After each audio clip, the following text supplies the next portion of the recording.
Hello everybody and welcome to Whiz, your family-friendly podcast where we discuss D&D Onslaught, Dice Masters, HeroClix, and the other entertaining games made by Whiz Kids. I'm Whiz Dad, that growing mountain of miniatures that you don't exactly have space for. Can you put all of me on display? Will your significant other be mad? Or will you hide me in a closet in shame? I will be your guide for navigating the competitive and casual scenes of the Whiz Kids Triforce of gaming. It's Onslaught Wednesday. Today you'll hear part 1 of my interview with the 2023 D&D Onslaught World Champion Bryan Davis in the Fishing with Whiz Dad segment. However, we do have some news to talk about in the Whiz Kids Progress Report, so let's head straight over there. Kowalski, Progress Report. Alright, some housekeeping things to talk about at the beginning. Yeah, you'll hear later in the Fishing with Whiz Dad segment, we will be talking with Bryan Davis, the champion, the world champion of D&D Onslaught. This is a interview I recorded a couple days ago. I'm breaking it up. I will be putting the video of it, at which you could see both of our beautiful faces and some of the related information we're talking about. I will be putting that on the YouTube page. There's also a section of the interview where you won't hear it on this episode, but later episodes we talk about the tier maker I made. That one is much better to hear on the YouTube page because you'll be able to see the tier maker, so stay tuned for that. We do have some news to talk about with solicits. I didn't get to record a Monday episode, unfortunately. I was kind of editing and working on the interview with Bryan, and it kind of got a little out of control. But let's talk a little bit about what's coming out this month. Everything has been given a release date, except for the D&D Classics Collection, Monsters K through N. Everything else has a set date. And once again, if you're new to the podcast, I go through the solicits, which are I think it's how stores, it's the easiest way to figure out when something is coming out by WizKids. If it's not on the solicits, stores can't really order it. That's my understanding. And usually when they have a release date, if they have a month and a year, that means it's anticipated being that month, but they can't really confirm it until there's actually a day. So for example, the Dungeons & Dragons Mind Flayer Funny Plush by Kid Robot was slated for February 1st, has 2/1/2024 on there. So that means that's an actual release date. That's actually coming out on that date. Same with, today, funny enough, should be the Harley Quinn Roses for Red for HeroClix. That has a February 7th date on there. I'll be going over the dials for Roses for Red, by the way, and all the other previews that we've talked about. I'll be covering that on Friday's episode for HeroClix Friday. We do have dates for the Star Trek Attack Wing. Remember, I was kind of surprised. We have faction packs coming out. We have the Adversaries of Delta Quadrant, Lost in the Delta Quadrant, and these are the voyages. All three are coming out on the 21st, so 2 weeks from today, they will be coming out, which, hey, kudos to Attack Wing, man. Star Trek Attack Wing coming back after kind of a break. That gives me a little bit more hope with Dice Masters. The fact that Star Trek Attack Wing is making a return, that's pretty spectacular. The Gotham Villains monthly OP kit for HeroClix is set for the 28th. That's a pretty big monthly OP kit. I talked about it a little bit, I think last week or the week before. It is an OP kit that has the Joker and the Penguin, I believe, that allow you to bring monsters with monster keyworded characters 50 points or under to Gotham City Underworld, and if they take damage they turn back into the Joker. But that's pretty, that's some competitive figures in that set, in that OP kit, so do keep an eye out for that. The other thing worth mentioning specifically for Onslaught, once again, the only release we have for Onslaught currently is the Sellswords 2 Golden Glory. Well, good news, we do have a date. There's actually an official date now. It's one of only 2 things in March that have a set date. March 6th. That is awesome. That is early. That means you can get your Sellswords 2 and potentially play them at Adepticon. They don't have an official legality list like HeroClix does, but even if it was HeroClix related, it would be legal because that's at least 2 weeks, a little bit more than 2 weeks from when Adepticon happens in March. So I'm excited about that. I'm looking forward to Sellswords 2. If I'm gonna buy it day one if I can, and we'll talk about it when it releases, or if we get some more previews, and we'll start building some Sellswords because I really like the Sellswords in general. I should mention we did get a little sneak peek. Nicholas Yu, one of the designers, did put in the Discord a couple days ago a small minor Sellswords 2 spoiler, and it's one of the abilities says War and Song after you're hit by a melee attack, reduce the cooldown of Blade Chant by 1. So, who knows? It's a blue card. That just shows how, excited I am for this new set to be talking about that. Besides that, not much to talk about. Once again, most of the HeroClix stuff I will be talking about on Friday. Onslaught related, we've got the part 2 will be next week of my interview with Bryan. And Bryan was a fantastic guest. Great interview. We will, I hope to be doing more discussions with him because the man loves D&D Onslaught definitely more than I do, just because it's the amount of love he has for it. And he is a joy to talk to about kind of the different aspects of it. And he presents, I look at it more, not casually, because I do play competitive Onslaught. I look at it more for like some of the story-driven aspects, and he is more of the, I guess the competitive side, like looking at it from a numbers perspective, looking at it from victory points, like a little more clearly world champion, right?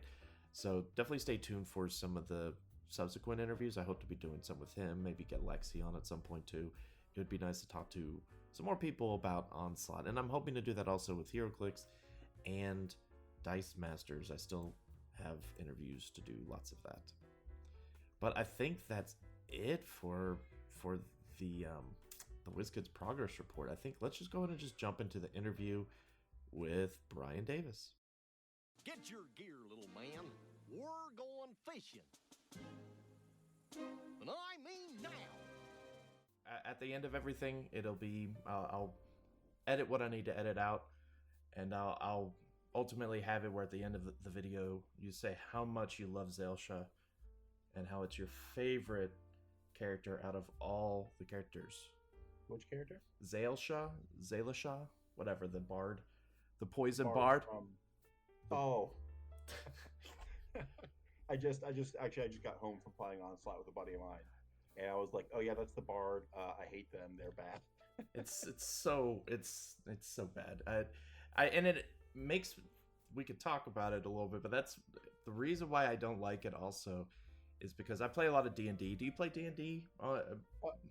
Yeah, we were playing Pathfinder before we played Onslaught, so I play in one of my campaigns, one of my friend's campaigns he's running, we're doing Eberron, and I play a creation bard, a school of creation, and so Zaelsha, which I probably butcher the names right.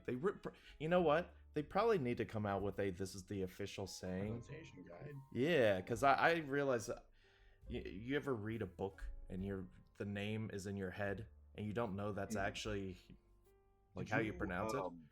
Have you read the Dresden Files by Jim Butcher? I have it on my shelf. I don't think I've finished the first book, but oh man, okay, first you should. Really good. Second, I listen to the audiobooks for it. And so I'll hear names and then I'll want to be like, oh, I want to read up more on this character and just get like a condensed information on the character. So like I'll try Googling it, and like adding Dresden Files helps a ton, but they'll be like, I'll try and spell it out how it sounds in my head. I'm like, ooh, I wouldn't pronounce it like that at all. Yeah, it happens to me a lot. And when I went through like the tier maker or I'm discussing pieces, I'm like, how do you pronounce that? And then also a lot with, I'm used to using pronouns, and for some of the characters, there's no backstory to the character, so it's like Nerith is a girl. Did you know that? Which one? Nerith, the the Harper Road. I did not know Nerth was a girl. It's a girl, apparently. Yeah. So say Nick. Yeah, there's some that I'm like, well, I mean, I'll just say their name. And then that's why, like, I say their name so often when I'm doing like videos or talking about them on the podcast. And that's where I'm kind of like, I hope I'm saying these right, because some of them I'm like, I don't want to like misidentify them, even though there's no official, like, they haven't come out. Some of the names are just like by pronunciation. Like if Right. I'm wrong, I'm wrong. It's the Red Wizard Bard. Right. And then some of them I just don't want to try to say because they're just difficult. Like, I just don't want to rock Pyrotrix. I just call him Rocky. Like, it's so much easier than try to. We do Roxy. Yeah. I think Rock Pyrotrix is also a girl, so we say Roxy opposed to Rocky. But like, you don't know these things. I mean, it's a dragon. It's not like it has mammary glands to like be like, oh yeah. So, you're the world champion of D&D Onslaught. I guess the first, right? First official world champion. Yeah. So what did you do? I'm kind of going not out of these questions that you see on screen. Sure, that's all right. So how did it feel winning being the first world champion? I mean, it's a new game. The future, who knows, like how many world champions there's going to be. So how did it feel? Right. Yeah. I mean, it felt good. Obviously, it's it's very cool to win a game, and then I get to parade around a trophy to people that I know and be like, oh, I won worlds for this thing, and they go, oh, that sounds really hard. And I'm like, yeah, it's a little bit. Don't forget, I got your picture on screen. It's cool, and then hopefully there'll be a lineage of world winners to where I was first in line, Yeah, definitely. So what got you into D&D Onslaught? Like, how did you find the game? What got you into playing it? So I had a buddy shoot me there was a set of rules that just uses like Grapple and Brachial and like two other characters. It was like the learn to play to get people interested in the game initially. I had a buddy send me those rules, and I read through them. I'm like, oh, hey, this plays exactly like Fantasy Flight's game Imperial Assault, which I really liked. Yeah. And so I was like, oh yeah, I'm game for this. It's D&D. I like D&D. It plays like a game I previously played and liked. Yeah, that sounds great. Okay, let's get into it. And I bought it, cracked it out, and played it with my dad. And was like, oh yeah, this is pretty cool. And yeah. When did you? Because it launched officially in January of last year. So when did you hop on the train, I guess? February. Okay. Like February, like middle of February. Yeah. Okay. And so what was like? How was your local scene? Dropping in January, it had a kind of I'll say a rough start. I've never sugarcoated it. Yeah. The game has been slow, but I think that's because a little bit of fumbling out of the gate. But that's neither here nor there. We are where we are now. So you get the game, you play, you're interested in it. What's your local scene like, and how did it grow? So when I first got the game, I was living in North Carolina, and I moved about 2-3 months afterwards.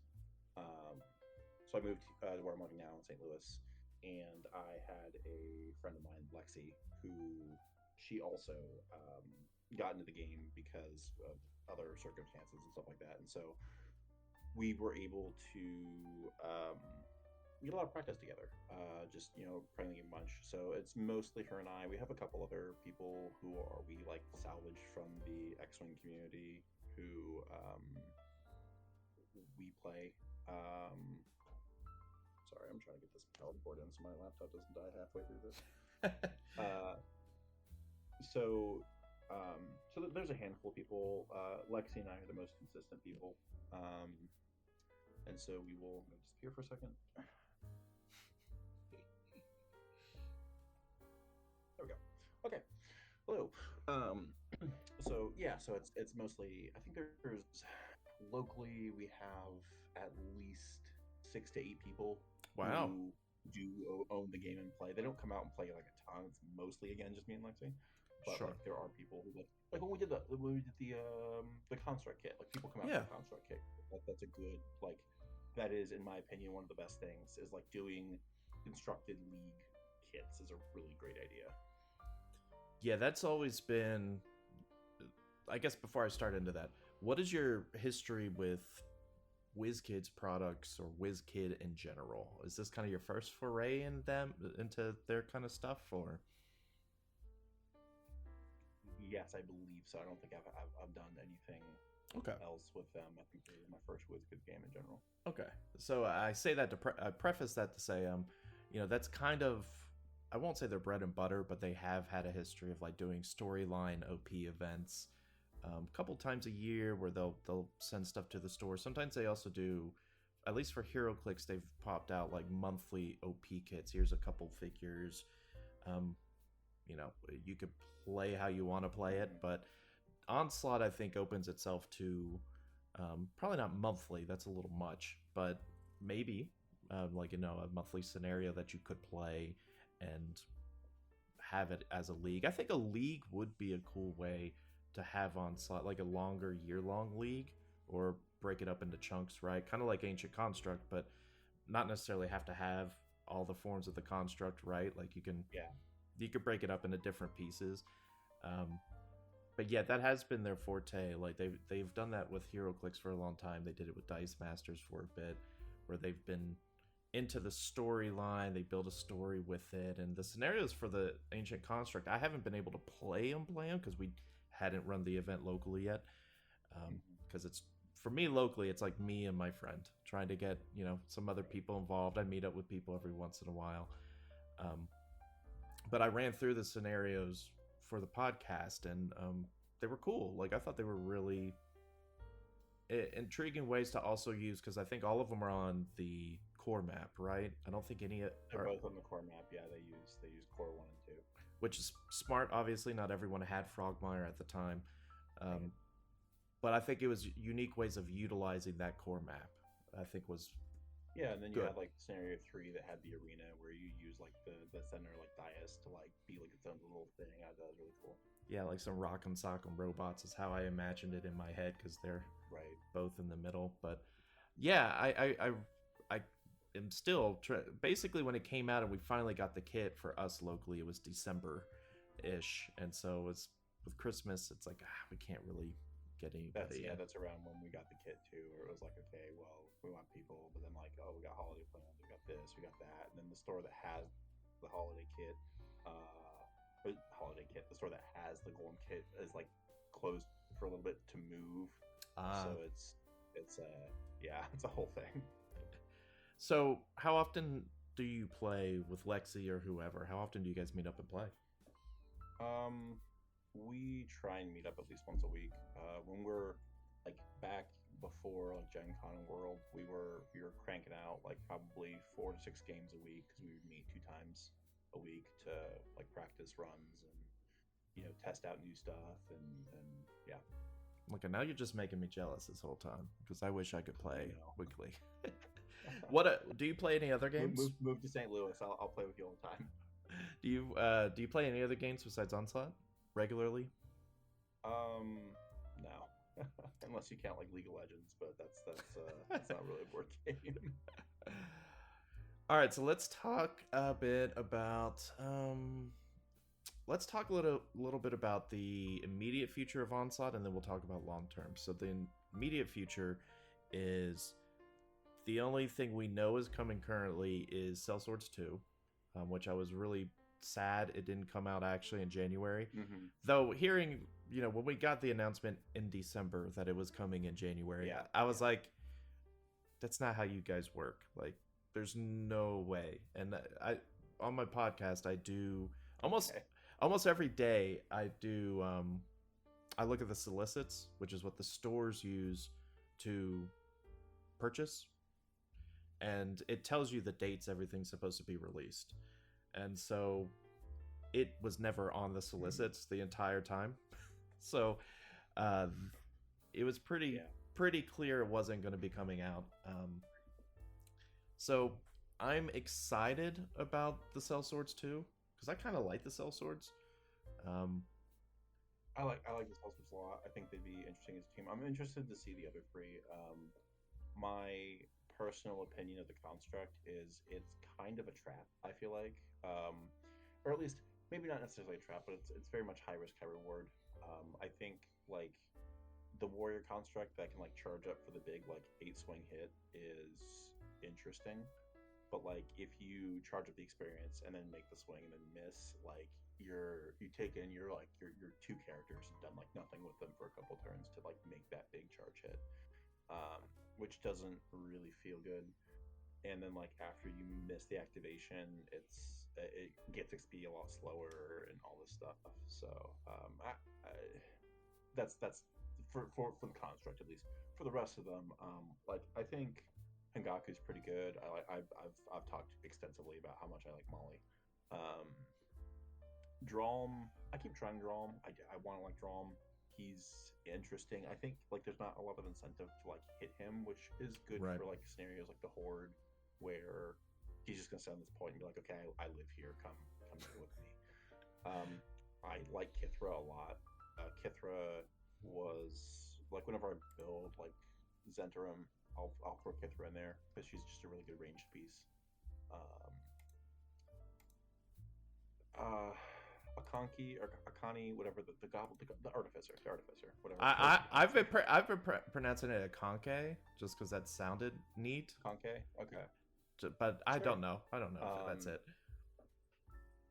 I think as a piece, I think she's pretty good. The boosted like it's a really contested slot, so it's kind of hard to like evaluate. But like, Right. The boosted conditions are really good. Speed's king. Oh yeah. She can heal twice for 4, which is a really big chunk, and then especially if you level her up and get the upgrade card that allows you to add another charge to it, so you're just like, boom, that's 12 healing. That's a lot of healing. Yeah, I think with the healing, the back to back, I think is what I like about it, because most healing out there is just heal. I've got a cooldown, so if you miss, it's a little bit more forgiving, right? If you misplay that healing, you heal, but they get back to you. It's like, well, it's on cooldown. I got to do something. I think, like excluding the construct, like those 5 pieces together, I think it's a serviceable list. It's a little lacking in range, which hurts because like Drom doesn't have any ranged attacks. Hangaku has the Kith, what do you call it? Kensei shot that can hit from pretty far away. Yeah. But they're all kind of like slow-ish, which isn't great. It's like Molly's range attack is pillows. Right. So Yeah. I'll be interested to see what the barbarian, the wizard. What was the other one? It's barbarian, it's a wizard. Was it a I can't clear? remember what the last one was. Oh, I don't remember. They mentioned it in the Discord, and I honestly don't remember. yeah, it's not a big deal. Yeah, the way I feel about like Drom, it's like I keep looking at Tavern Brawler, and I keep thinking, okay, there's got to be some combos that work with that, to where you can Like pluck would be decent. right. But I find myself like the people I want to pair him with are likely in the same role, or it's just I can't fit it on the team I want to fit it on because I'd have to sacrifice someone who's way better. Right. Like the hybrid slot's such a good slot, and that's why. Like most of the time, when I'm like, oh yeah, X like so and so's character is really cool, and they'll be like, but I don't really run them. It's mostly because the slot they're in. I'm like, okay, but the person that I want to put this slot in is already like better. So like, if you're looking at Zentarum for the hybrid slot, you're looking at like Bedlam or Zod, which both of them are phenomenal pieces. And it's like, well, I lose a bunch of range if I put them in, and like, sure, the Barakiel combo with like Barakiel applying Smite on top of like Drum already next to you, you're like, what do I do? Where do I go? Well, but then like you don't have any range, and it feels really bad. I almost feel like Drom and Hangaku should switch roles, because when I think of Drom as a hybrid to me is they can mix a little bit of melee and range, where they have one role with something else, like melee but they can heal, or range. Like, to me, hybrid means they can kind of do more things, and I feel like with Drom, I know he's kind of a to use a CC effectively. Like he can crowd control a little bit with grapple, but I feel like Hengaku with the range and the close, that feels almost more like a hybrid to me. And then Drom would be the melee, but obviously I don't design these things, so I think it's the runes that like give you. Yeah, I pulled up my phone here. I think it's the runes that give you like the hybrid thing. Like, oh well, you take martial attacks, you get rounded down, or like cloud rune, you go, I don't get hit by that attack. I think it'd be interesting to hear from Alex or Nicholas about this, of like the design decisions going into defining roles for characters, like hearing the reason why we've assigned this. And like Lexi and I were talking the other night about like how like when you look at the roles and what they like what they're supposed to represent, like if you look at like I think Sedona should probably be a tactician, and Abellio is the hybrid, because like Sedona, like all of her stuff is support in the way of like she can do the range stuff, but also like the tactician is the like the twitching you to move over there, or not gazing like someone to go make them do something or be in a different position or stuff like that. And like Abellio has the like the action splat or the thorn whip, and then also the he can turn to a wolf and like be melee. So I think like role wise that I think that switch is also pretty good. Yeah, that makes sense because he right, like that's my thought process. So that would make more sense in the terms of like being tactical, and like you look at like the other tacticians. So you have like Nurith, pushes you, pulls you, roots you, does positional changes, right? You look at Basra, who has like this really big like it's a 5x5 bubble of like, hey, I'm gonna hang out here, and if you want to come in here, I'm going to hurt you for doing so. Right. Let's see who's the other tacticians. Pluck from many arrows does the roots, so like he also controls movements. Like everyone who controls movement, I think, has been typically given that tactician role. Other than Molly, who shares Nurith's ability to manipulate initiative cards. Right. Now, I will say for Abellio, though, I think the reason he falls into Tactician is because of the spike growth, in my opinion. Like, having a little bit of map manipulation, sort of. Yeah. Right? Controlling, just blocking off a path, effectively, and just like, nope, you're not going this way. I could see that's why they lean that direction with him. I'll offer you a counterpoint, which is the Many Arrows Cleric. One of her upgrades allows you to put the same wall, or like puts a wind wall in a spot, and she's a healer class.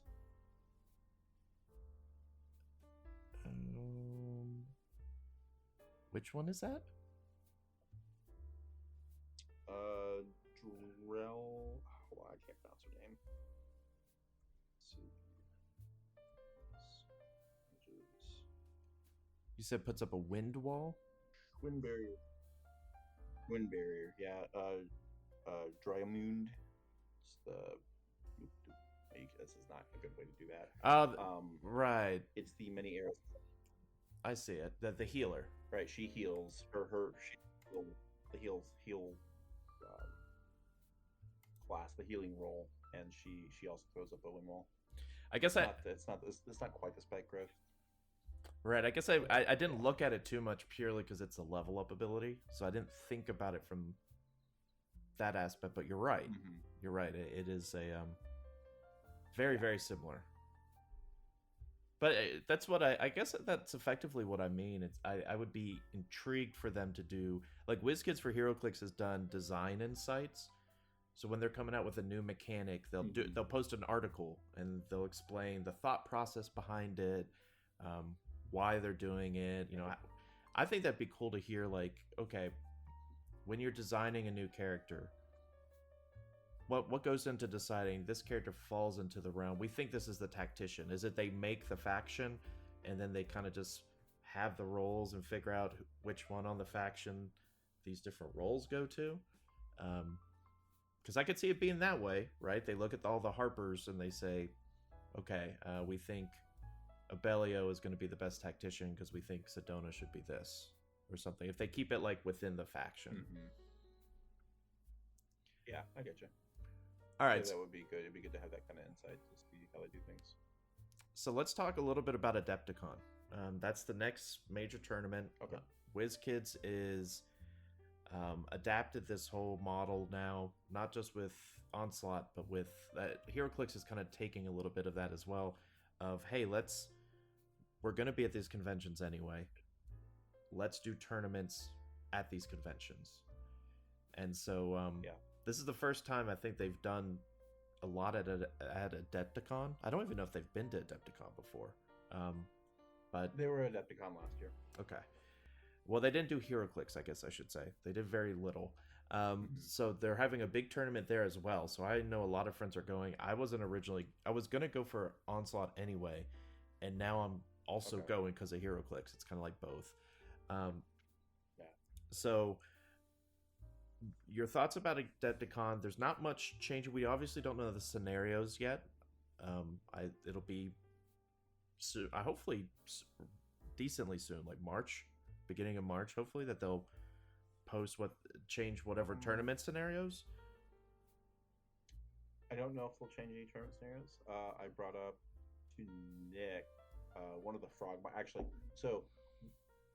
the all of the Frogmire scenarios, if you choose to include the construct, which you are legally able to, there are no rules on how you are able to place the construct.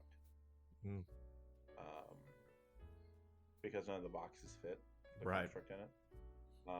And like additionally, if you play the Traitor Frogmire scenario, which requires you to you can save 2 of your characters and let your opponent pick from one of 3 of your characters. How is the construct counted in those scenarios? Like, can I just offer one of my construct activations and we get like shared custody? Or that'd be kind of interesting. Fighting against yourself, one activation, you move this way, you move back. It just means you end up like shifting back and forth really weird. It'd be really bad. Yeah, they need to come up with an explanation on it of some sort of like. Yeah. That isn't. I hadn't thought about that. Yeah, that's what I spend a lot of my time doing. Is just reading and rereading scenarios and going, oh well, how does this work? The rescue, they moved some of the bullywugs, so now on the first turn they run like on either path. However you take them, they're going to sacrifice a prisoner on the first turn, which is probably not intended. So I would hope that there's a version 3 before March, before Adepticon, so as it just shortens the game length. Right. It'd be cool. I don't know how much they're obligated to tell you what scenarios they're using before the event. Yeah, because we don't, there hasn't necessarily been a set standard, right, of this is how we do things. I know for Worlds, right, they changed them up and released them a couple weeks ahead of time and said, here's... they released them a week ahead of time. A week ahead of time. Which I think is fine, right? That gives... I mean, a little bit more time would be okay, like 2 to 3 weeks. If it were new scenarios, I don't... As a base, I'm inherently against, like, we're going to release new scenarios for a tournament because it's not, like, the type of tournament that you're signing up for. But then, if we are going to release scenarios before an event, I think they should at least be on maps we can practice on. Because, like, it wouldn't have bothered me nearly as much Right, it wouldn't bother me nearly as much to go, okay, well, on the A side of the core set map, we're going to run this new scenario as the final. And that at least gives players time to like set their map and go, okay, well, these pieces are here. What's the breakdown here?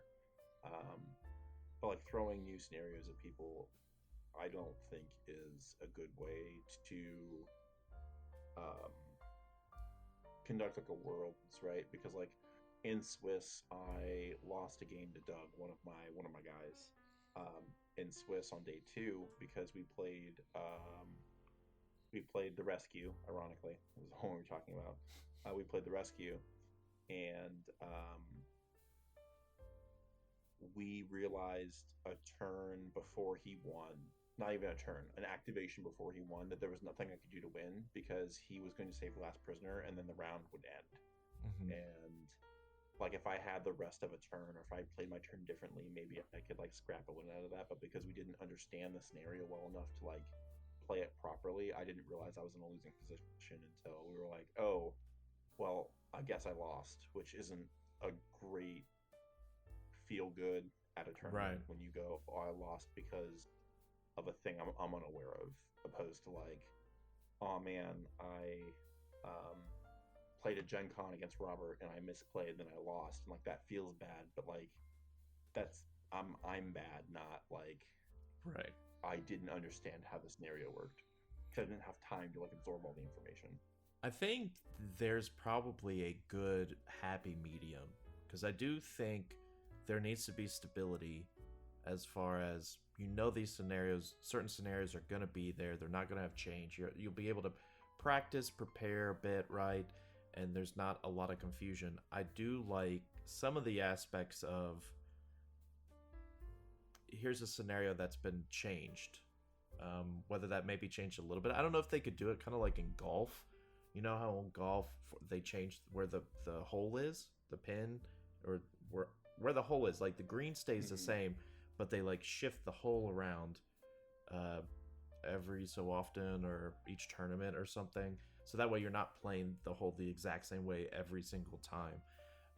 So if they had different variations of scenarios, the same scenario, like Rescue 1, Rescue 2, where they've just like shifted things slightly different, and you don't know which version of the rescue you're getting, but you're going to get it. You know all of them, but you don't know which one you're getting in that scenario, like that time. Or I do like a little bit of having to adapt on the fly and being like, okay, I've got to pick my team right, and I've got to figure it out. The problem is that the game is still new, and you know, playing with just the core set was inherently basic on purpose, and then we saw them expand greatly with Frogmire.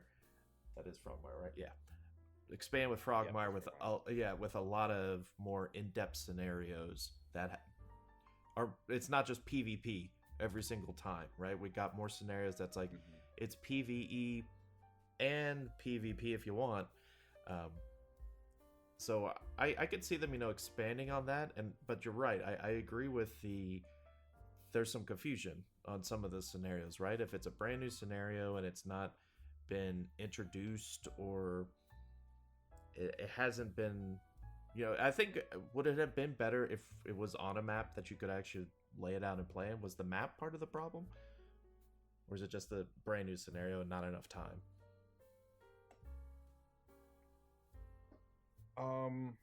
The map was part of it, because like even first off, like I don't like the Frogmire maps. I think they are difficult to move through for like the sake of being difficult to move through. And like it does give factions with the ability to ignore that a advantage. Because you don't have to worry about like, oh, how many spaces can my character move here. I think that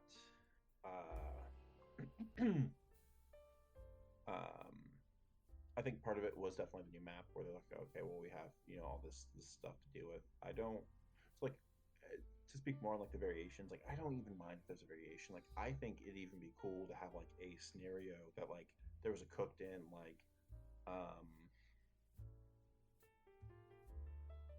you have to find a thing and then like run it back to your end zone, or find a thing and like run it to their end zone or something like that. But you have to find it first. So like the known position is like there's, you know, a handful of positions on the map that that you have to go find it and then take it or put it somewhere or whatever. Right. So that way like it can't be run the same way because it's randomized. Right. I think that something like that would be pretty cool. Or like So that way it's not like a game plan like, okay, well, turn 1 I do this, then turn 2 I do this, and turn 3 I do this, and then oh look, you lost, right? Like that's maybe not interesting. Hidden information is what makes a mostly tactics game interesting, because it gives you the strategy of like, what do I do with almost perfect information? And like part of it you get is the rolls. Like I don't, like when I have gravel shanks take a shot at LaSalle, I don't know if I'm gonna hit, and like that's the hidden information aspect. But if you add like another layer to that, I don't think that's bad. Yeah, I can definitely agree with that. I think there's the way I've explained it with Onslaught is that I feel like as a game it has so much potential because there's so many different avenues. Like there's enough wrinkles in the game that I think it could keep getting like deeper without being overly complicated. Like HeroClix has become a game that's kind of overly complicated at times. Like there's a lot of times where you play that game and you're like, this is a lot of rules, a lot of powers. It's a little difficult. Onslaught, I think, sits in that nice, where sure you can have some complicated scenarios outside of the competitive scene, and the competitive scene, like that's how they've done the tournament scenarios, right? Like the tournament scenarios, they usually it's a Frogmire scenario. They've removed some NPCs. They've like shaken some things up a little bit because it's got to be a lot shorter rounds. Typically, it's like 8 down to 5 or something, right? 6 or 6, yeah. So I like that aspect of it, and it makes designing, I feel like, easier too, because it's like, well, we don't have to come up with a whole new scenario. We're using scenarios we already have. We take that template, shade it down a little bit. So going back to Adepticon a little bit, you don't have to tell me exactly which faction you're leaning towards, but what are you thinking when it comes to, like, what is your, first off, what's your favorite faction? Do you have a favorite one? The Zentrum. I like the Zentrum a lot. I just like the like, because like Zentrum are like the mercenaries without being the sellswords. They're the quick and dirty. We're gonna do what it takes as a faction wise. Or they're like I like they're definitely they're the bad guys. They're in the same vein as like the Red Wizards. They're not good people, but I'll do any job if you pay me enough kind of deal. So what have you played Baldur's Gate 3? Oh yeah. So were you like tickled a little bit when they were in the game and you're like, this is awesome? Like, yeah. I'm like, oh yeah, I'll bring the cask back. I'm not gonna open it, of course, because I want to get paid, And then, oh, you'll use my services later? Absolutely. Yeah, when I get to Baldur's Gate, you can absolutely just give me money and I'll do whatever you want. It was nice because it's when you start playing at D&D Onslaught and you see the factions, it's in the D&D world, but sometimes you don't realize, no, these are real factions. Like, sure, the individual characters made up for the game, right? Like, there's no Javika that we know of. Right. But seeing the actual factions, like, looking into them and be like, yeah, this faction exists. Like, it's a thing within the world of... and, like, I think the Honor Among Thieves was also a really big deal. It's like, the main characters are Harpers, and then you have the Red Wizards being like the primary antagonist. Like those are all big deal stuff. Yeah. So what fact are you leaning? Zentarum? I call them Zentarum. I don't know what their pronunciation is. I'm bad at that. I believe in Baldur's Gate 3 they are referred to as the Zentarum. Zentarum. Okay. Yeah, I just usually end up shorthanding it to Zents. Sure. As far as factions I'm leaning towards, probably Harpers again. I think even with the inspiration nerf, I think Harpers are still in a pretty good spot. Now, would it change your mind if the tournament scenarios we got were more movement reliant? Because I feel like the Zents are just inherently better at movement. Like they super are. So I think that. I think no, because like in terms of being inherently movement based, unless they were like, we're not using any Frogmire scenarios, I'd be like, well, okay, let's take a step back, let's figure out what's going to be more better here. But I think without the guarantee that like we're not going to use Zentrum Frogmire scenarios. Yeah, Yeah, because of basically air and earth, right? Air and earth. Yeah, because they ignore most of that. Like most of the map we were talking about earlier, like, oh, the map's really hard to get around. Air and earth do not care about that. And it turns out if you throw in Grapple in that mix too with his range 6, he also doesn't care about that. And there's like no blocking terrain, so like he continues to not care as he sits upon his elevation 1 like pedestal and just goes, "Hey everyone, arrows for all of you." Yeah, I don't know how they fix that. Like Harper's or that map. I guess the map. I'm thinking, how do you fix water terrain without just making it purely, oh, it's not hindering terrain for movement? How do you make that to where it's not so beneficial for people with high movement or the people that ignore terrain like iron and earth? You treat it. I think a fix could be.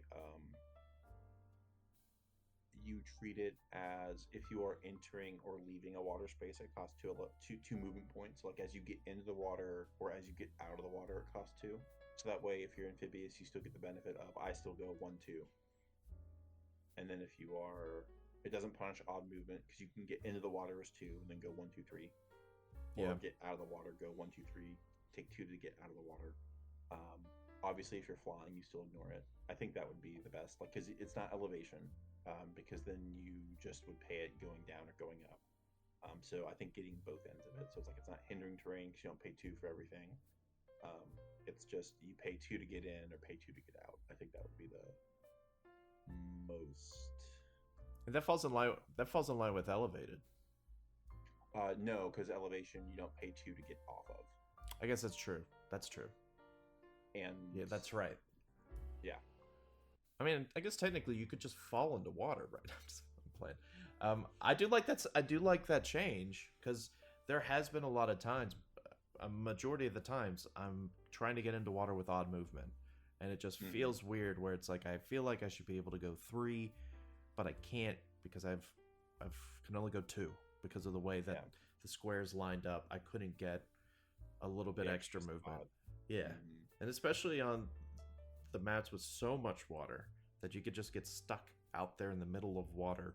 And it's like, well, that in a game where movement is already like king, where movement speed is by far one of the most important stats in the game, adding water to make it where it's even more important that you either have a high movement or you just ignore.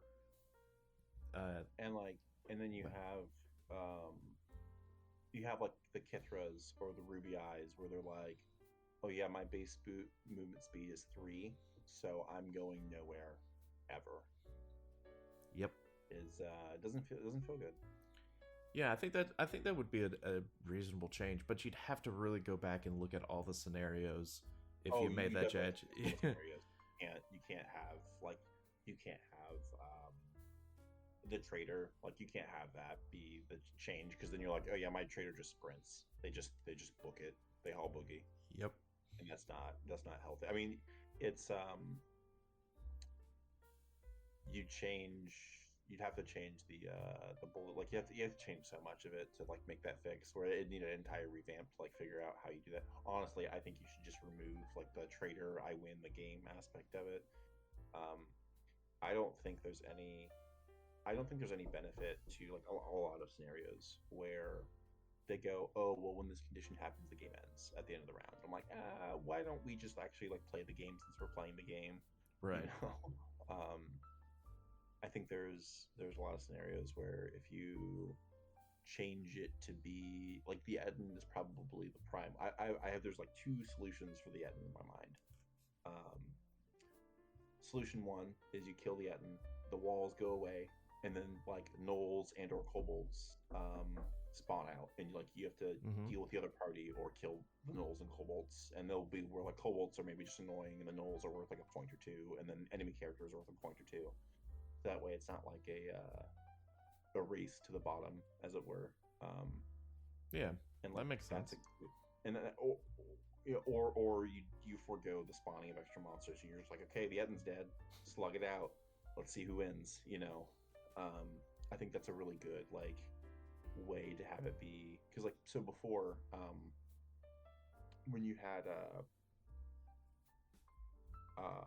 when you had pre inspiration nerf, I was able to kill the Etten at the top of round 2 with harbors because they could just put out that much damage. And this was after the Cell Swords came out, so I was like, okay, so I have Ngaku, Grabbleshanks, Chloe, Sedona, and Lightning Dancer, and I'd be like, okay, we're just gonna blitz the Etten, and then I'm like, oh look, I've done 20 damage to the Etten, and you've probably done like an extra 10 or so, and the Etten's dead, now the scenario ends. I've done 20 some points, I get like 8 points, you've done a bit, so you get like 3, I win. Like, that's not interesting gameplay.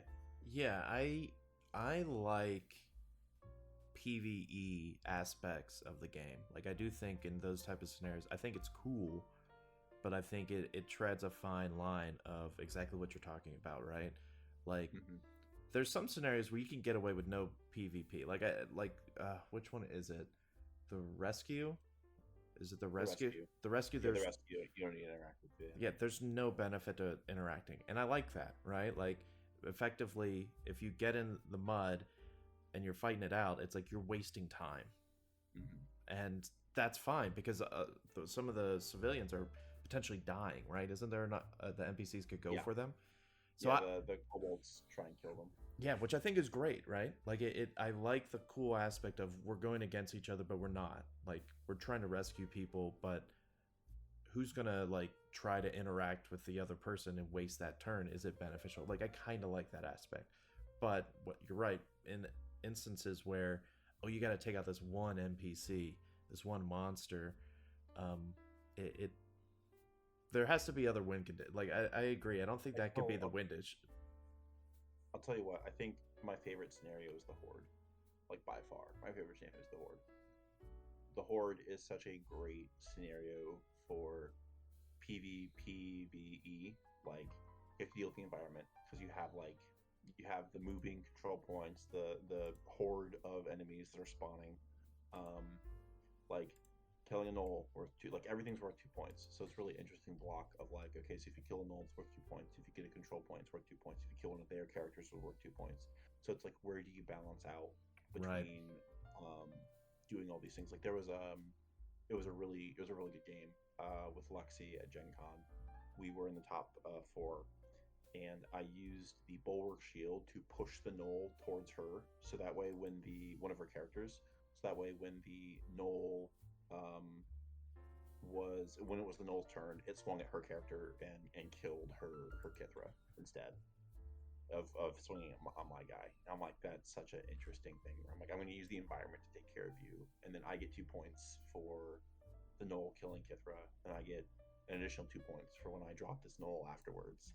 Like, and there's also like really sneaky things you can do, like if you have a long range character, because like you have the 2 gnolls on the side, and they'll like come deal with you, and then you have like your 3 characters that'll try and kill that gnoll. But then like if one of your 2 characters that are across from them have the range or the speed, you can like snipe their gnoll and like dip, and you're like, okay, I get 2 points, and you don't get those 2 points. It's such a good scenario for like tactically trying to figure out what the best play is. Yeah, those are some of the most fun moments, I think, in Onslaught, when you get an NPC to attack your opponent. Like, it's fun hitting your opponent, right? That's always going to be fun. But when you line up the perfect, like, you count squares, you get it exactly right, activations line up, that's when it just, like, not a demoralizing moment for your opponents, but it's just, like, that's the tactical aspect of it I kind of like also, where it's like, I'm not just trying to get victory points. I mean, I am, but like I've done it in this way to like you're feeling the effects. I like, that's always fun when that magic happens. Absolutely. And that's going to do it for this episode of Whiz. We will have part 2 of the Bryan Davis interview next Wednesday, and I will see you on Friday for some HeroClix talk. Have a great day.